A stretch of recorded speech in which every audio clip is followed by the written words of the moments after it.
Hello दोस्तों, मेरा नाम है अरुण कुमार। एक बार फिर से नीट स्टडी चैनल में आपका स्वागत है। आज हम लोग सेमेस्टर 1 इंग्लिश ऑनर्स कोर 2 में पूछे गए प्रश्नों को देखने वाले हैं। तो चलते जल्दी से वीडियो को स्टार्ट करते हैं।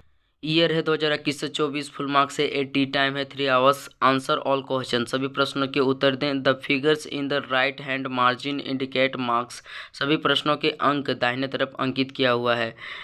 Candidates are required to give their answers in their own words as far as practicable. परीक्षार्थी यथासंभव अपने शब्दों में ही उत्तर दें। चूज द करेक्ट ऑप्शन, सही ऑप्शन को चुनें। 1 into 10, इसका मतलब यह हुआ कि 10 प्रश्न है जिसमें प्रत्येक एक एक मार्क्स का है। ठीक है, ए नंबर में हम लोग देखते हैं। ए नंबर में है who was the मॉर्टल man responsible for the plague against the army, कौन नश्वर व्यक्ति सेना के खिलाफ प्लेग के लिए जिम्मेदार था। ठीक है, तो इसका आंसर हो जाएगा ऑप्शन नंबर 2 एजामेनन। आगे बी नंबर में है who calls Agamemnon greedy for profit and seamless, Agamemnon को लाभ का लालची और बेशर्म कौन कहता है। तो इसका आंसर हो जाएगा ऑप्शन नंबर 1 एचिल्स। आगे सी नंबर में है हु स्टॉप्स एचिल्स फ्रॉम किलिंग एजामेनन, एचिल्स को एजामेनन को मारने से कौन रोकता है। तो इसका आंसर हो जाएगा ऑप्शन नंबर 2 एथेना। आगे डी नंबर में है the French title of the story the necklace was, the necklace story का फ्रांसीसी शीर्षक था। तो इसका आंसर हो जाएगा ऑप्शन नंबर 3 ला पर यूरे। आगे हम लोग चलते हैं ई नंबर प्रश्न की ओर। ई नंबर में है where did the Mathilde Loisel borrow the necklace, यानी मैथिल्डे लॉयसेल ने नेकलेस को कहाँ से उधार लिया था। तो इसका आंसर हो जाएगा option number 3 from her friend. आगे हम लोग देखते हैं एफ नंबर में। एफ नंबर में है Guy de Maupassant was born in, Guy de Maupassant का जन्म कब हुआ था। तो इसका आंसर हो जाएगा ऑप्शन नंबर 4 1850। गाय डे मॉपासेंट का जन्म 1850 को हुआ था।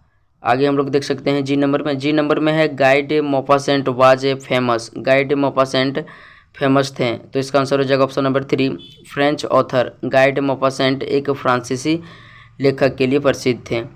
तो चलते हैं अब एच नंबर प्रश्न की ओर। आगे एच नंबर में है the chairs was published in, the chairs कब प्रकाशित हुआ था। तो इसका आंसर हो जाएगा ऑप्शन नंबर 2 1952 को, 1952 को। आगे हम लोग देखते हैं आई नंबर में। आई नंबर में है where was Munshi Premchand born, Munshi Premchand का जन्म कहाँ हुआ था। तो इसका आंसर हो जाएगा ऑप्शन नंबर 2 वाराणसी में। ठीक है, आगे हम लोग देखते हैं जे नंबर में। जे नंबर में है इन गोदान पंडित ओकारनाथ वाज एन एडिटर ऑफ, गोदान में पंडित ओकारनाथ किसके संपादक थे। तो इसका आंसर हो जाएगा ऑप्शन नंबर 3 खबर, खबर के संपादक थे।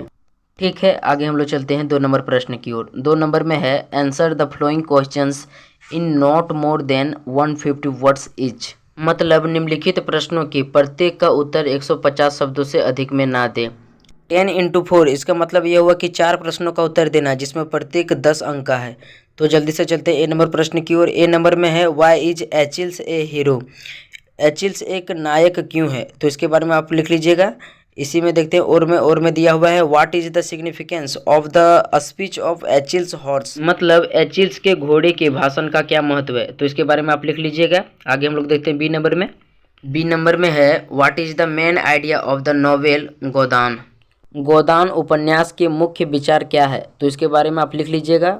इसी में दिया हुआ है what is the significance of the title of Godan, मतलब गोदान टाइटल का क्या महत्व है। इसके बारे में आप लिख लीजिएगा। आगे सी नंबर में दिया हुआ है what are the 3 classes used in Boule de Suif, मतलब बाउल डे स्यूफ में प्रयुक्त 3 वर्ग कौन से हैं। तो इसके बारे में आप लिख लीजिएगा। इसी में दिया हुआ है what is the message of the piece of string, मतलब द पीस ऑफ स्ट्रिंग का क्या संदेश है। तो इसके बारे में आप लिख लीजिएगा। आगे हम लोग चलते हैं डी नंबर।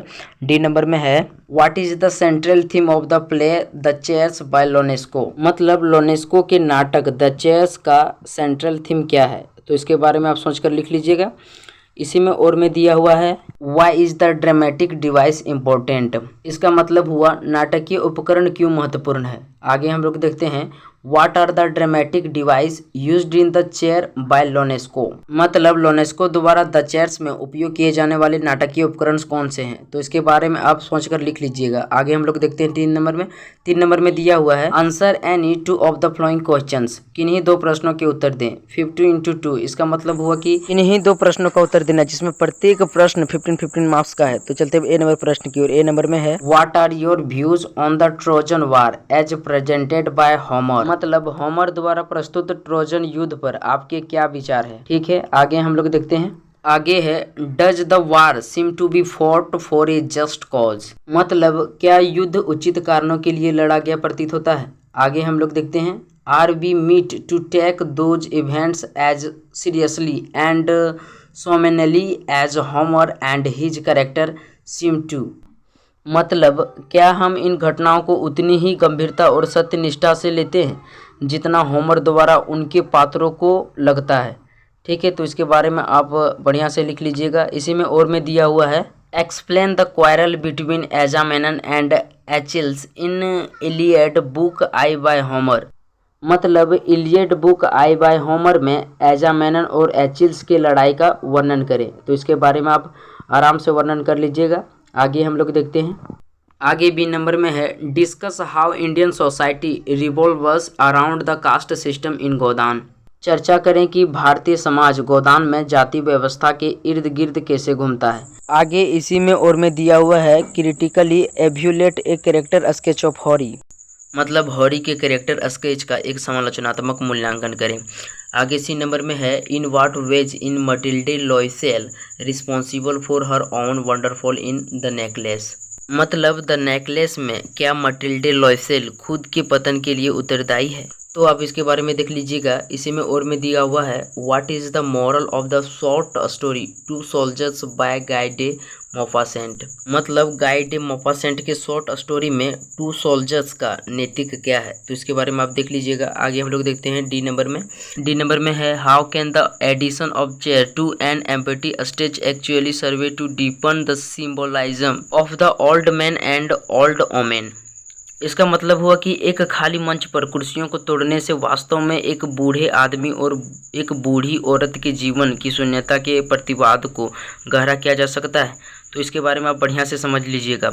इसी में और में दिया गया है critically examine how the chairs is an absurdist tragic farce play by Ionesco, मतलब आलोचनात्मक परीक्षण कीजिए कि ई लेंस्को का नाटक द चेयर्स किस प्रकार एक बेतुका दुखद तमाशा है। तो आप इन सारे प्रश्नों का आंसर तैयार कर लीजिएगा और मैं आशा करता हूं कि इस वीडियो में बताए गए सभी प्रश्नों को आप अच्छी तरह से समझ लिए होंगे। यदि वीडियो अच्छा लगा हो तो एक प्यारा सा लाइक और कमेंट कर दीजिए। साथ ही साथ चैनल में नए हैं तो चैनल को सब्सक्राइब करना ना भूलें। तो मिलते हैं नेक्स्ट वीडियो में। Thanks for watching this video.